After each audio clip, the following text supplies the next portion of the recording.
El PPC nos acompaña esta tarde, vamos a conversar con él, por supuesto, sobre los planes que tiene de llegar a la Alcaldía de Lima, pero también de lo que está ocurriendo ahora, ¿no? El paro de transportistas, la puesta en marcha del Corredor Azul y los 11 puntos y los 11 compromisos de la candidata a alcaldesa expuestos el día de ayer. Jaime, ¿cómo estás? Muy buenas tardes. Ayeyami, Casiani, Pamela, muchas gracias. Gracias. Estoy muy bien, gracias por la invitación. Bien, Jaime, el desencuentro entre la Municipalidad de Lima y la Municipalidad del Callao continúa y parece que ninguno de los dos lados va a dar su brazo a torcer. Tú que eres regidor de la Municipalidad de Lima, ¿qué ha pasado con estas mesas de trabajo? ¿Qué ha pasado con la puesta en marcha del Corredor Azul?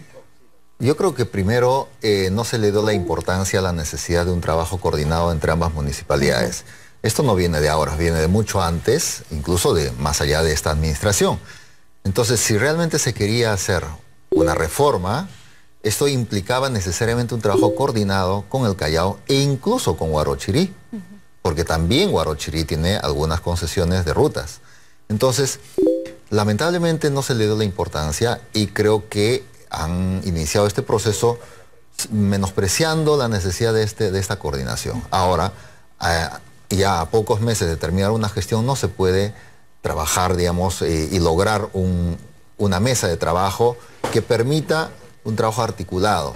En mi opinión, yo creo que lo que siempre hemos hablado, y hace unos meses atrás hemos suscrito incluso un convenio, todos los candidatos, de esta famosa autoridad única, en la que, en mi opinión, tiene que intervenir el propio Ministerio de Transportes, porque cada autoridad local va a querer tener la preeminencia. Claro. El alcalde de Lima porque dice que es el alcalde de Lima, de la capital, el alcalde de Callao porque es el alcalde de Callao. Permíteme una acotación. Sí. Entonces, ¿es cierto lo que dice la señora Millán, que no se les convocó, que no se tomó en cuenta sus reclamos o sus demandas?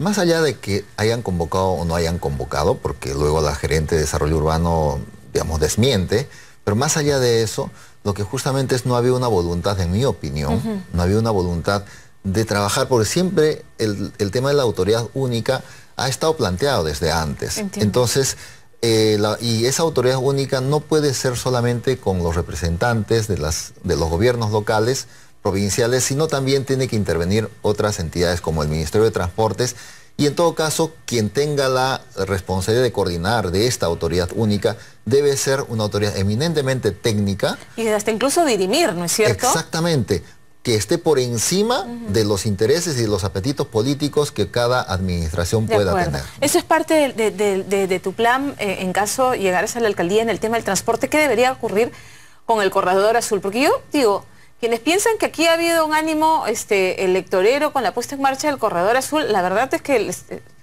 yo creo que si esa fue la intención de la alcaldesa Susana de Verán, le está saliendo el tiro por la culata porque la cosa está bien accidentada, ha sido la puesta en marcha. Y creo que no hay que confundir, aquí hay que separar las cosas. El tema de la protesta de hoy día y de algunos que han querido aprovechar, efectivamente ahí había, y eso hay que rechazar. Yo rechazo cualquier tipo de aprovechamiento de la situación, pero eso no nos quita señalar de la manera más objetiva que este corredor, primero, no responde a ningún criterio técnico.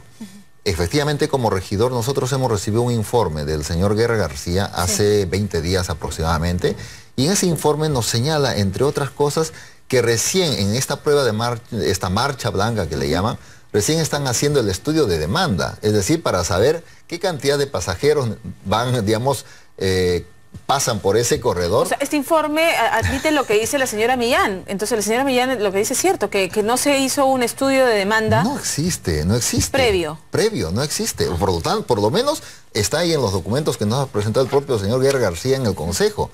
Entonces, no responde a ningún criterio, a un estudio realmente, y por eso no saben cuántos vehículos necesitan. Por eso es que empezaron en 40 vehículos primero, luego 55, después ahora están llegando a 100 creo, porque no saben exactamente qué es lo que se requiere, cuántos pasajeros necesitan y cuál es la frecuencia de esos pasajeros. ¿Qué debe ocurrir? ¿No? ¿El Corredor Azul debe seguir en marcha? ¿Debe suspenderse su funcionamiento? Los corredores son importantes, son necesarios, siempre y cuando respondan a un sistema. Lo que no nos ha dicho nunca la señora Villarán es cuál es el sistema de transporte que está planteando para la ciudad. Y en ese sentido nosotros sí tenemos el sistema planteado, que además no estamos inventando. Está planteado ya en un estudio de hace varios años que la cooperación japonesa lo hizo, y parte de eso incluso está aprobado. Ya en Decreto Supremo 059 del año 2010 están aprobadas las 6 líneas de metro. Y esas son las líneas estructuradoras del transporte masivo. Y sobre eso se tiene que tejer la red de transporte terrestre vía buses, con corredores, con vías normales, con corredores troncales, integradoras, como quieran llamarle, pero sobre la base de esas líneas de metro que se van a hacer. Hoy día ese corredor, para decirte solamente una cosa, no tiene ninguna conexión ni articulación, por ejemplo, con el metropolitano, cuando debiera tenerlo, si no, no tiene sentido. Parece que a partir del lunes ya empiezan a funcionar las rutas alimentadoras. Eso dijeron hace 15 días igualmente, ¿no? Y entonces, y no está funcionando. Entonces... Cuando hablas de las vías de metro, ¿es metro en superficie o metro subterráneo? De acuerdo a lo que digan los estudios técnicos. En algunos casos, por ejemplo, la línea 3, entiendo yo, en algunos casos recomienda que debe ser en superficie, en elevado, y otras por la topografía en sí, tiene que ser subterráneas. ¿Y esa qué inversión demandaría y en cuánto tiempo veríamos el tema del metro, de estas líneas de metro funcionando? Porque asumo que es una tarea titánica y que 4 años de gestión no va a ser suficiente para verlos operativos. Digamos, de las 6 líneas tenemos una que funciona ya, que es el tren eléctrico. El tren eléctrico. Y otra que está ya por empezar, que es la línea 2. Entonces, y la línea 2 tiene más o menos 3 años y medio a 4 años para culminar todo el, digamos, entre en funcionamiento todo el tramo, y en 2 años entrará en funcionamiento una parte, ¿no es cierto? Entonces, las otras 4 líneas, la 3 está en estudio ahora mismo, y las otras, entonces, en una administración creemos que por lo menos otras 3 líneas más deberían iniciar en ejecución. De tal forma que la 6ª línea, digamos, puede entrar en ejecución, la construcción, en una segunda administración, sea quien esté. Pero en 2 periodos, vale decir, en 8 años, consideramos que debería estar funcionando las 6 líneas de metro. Ese debe ser el objetivo. Ahora, el financiamiento. El financiamiento nosotros, primero, hay que decir que la gestión de Castañeda Locio se sacudió del tema de los metros y se lo entregó o se lo devolvió al gobierno central. Y por eso está en el Ministerio de Transporte, por eso está en manos de Proinversión el tema de los metros. Pero como gobierno local tenemos que hacer incidencia para que esto no se pare. Este proceso, digamos, de estudios y licitaciones de los metros tienen que hacerse y entender, y que el gobierno central tiene que entender que en Lima no solamente es la capital del Perú, sino está una tercera parte de la ciudad, y por lo tanto recursos del gobierno central, del Estado central, tiene que invertirse en estos proyectos bajo las modalidades que sean iniciativas privadas o las alianzas público-privadas. Ahora, en ese plan de las 6 líneas de metro, ¿dónde quedarían los corredores de la alcaldesa Susana Villarán? Los corredores justamente tienen que rediseñarse. Nosotros el año 2010... cuando se postuló con Lourdes Flores, estaban planteados 23 corredores justamente sobre la base de estas 6 líneas. Es decir, los corredores tienen que cumplir una función de articulación, de alimentación a los... De vías de mayor envergadura. Exactamente, a los metros, a los trenes, ¿no?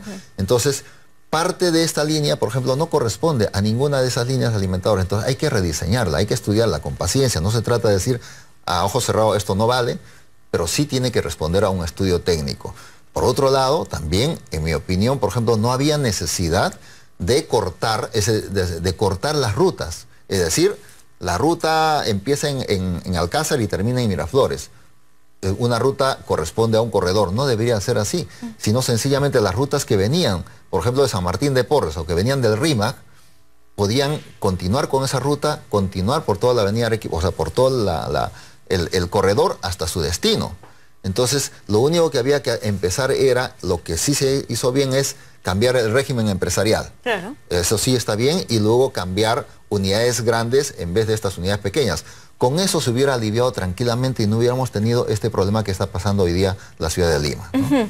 Entonces, con esos argumentos, lo que ocurriría de llegar a la alcaldía es que se suspendería la ruta azul hasta llegar hasta, digamos, a establecer este nuevo esquema de los grandes corredores viales. Yo creo que lo que hay que hacer es obviamente, para suspender, primero hay que tener la propuesta acá, porque tampoco vamos a suspender y decir acá no pasa nada, claro, ¿no? Entonces, y regresar veremos a lo anterior. ahí, entonces lo que hay que es corregir, reitero, el diseño, revisar también el sistema de contratación, porque hay muchos empresarios que se están quejando, los que forman parte, digamos, de este sistema se vienen quejando por un lado, y los que han sido excluidos también, porque dicen, y efectivamente desde siempre han presentado sus quejas de que los procesos de licitación y las convocatorias han tenido varias irregularidades y que incluso estarían presentando demandas al respecto, ¿no?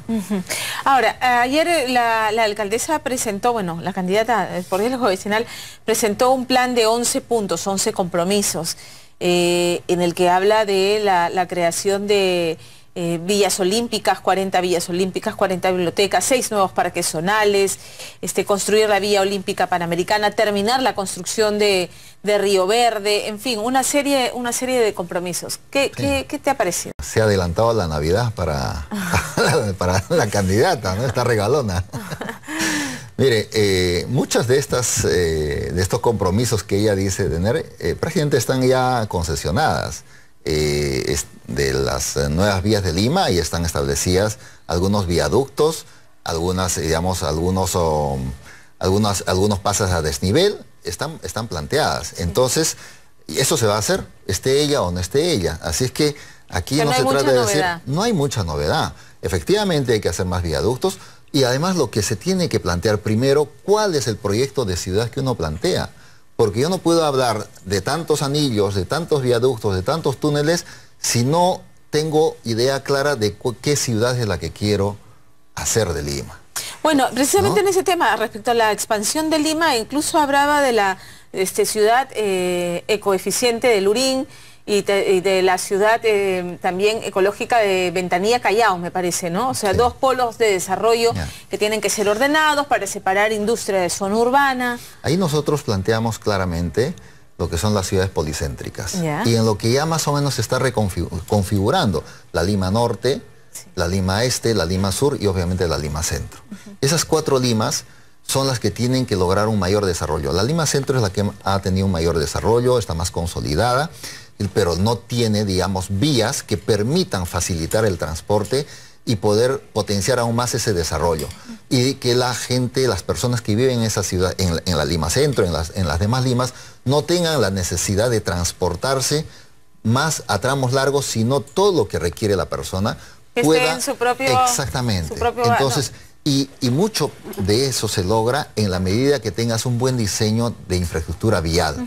La infraestructura vial es la que te permite rediseñar la expansión, el crecimiento urbano. Eso por un lado. Y por otro lado, que nadie toca, menos la alcaldesa, porque seguramente está totalmente de acuerdo con lo que plantea el plan concertado al año 2025 y el proyecto que están trabajando sobre el plan urbano, es cuando señalan que Lima va a crecer en 15, 20 años aproximadamente desde Huacho hasta Cañete. Eso para mí es inaceptable. ¿Por qué? O sea, yo no puedo aceptar que ese crecimiento se siga dando de manera tan desordenada y tan llana. Aquí lo que tenemos que impulsar realmente es el crecimiento vertical, porque justamente esas ciudades sostenibles, esas ciudades ecoeficientes, se logra en la medida que haya una mayor densificación, el crecimiento vertical sea lo que predomine en una ciudad sostenible. ¿Por qué? Porque eso permite ahorrar los costos de redes, de agua, de alcantarillado, de energía eléctrica, de todos los servicios. La administración del servicio también se concentra en un poco de espacio y se tiene más espacio para el espacio público, que es el lugar en donde debe servir para la recreación, para los servicios que deben administrarse.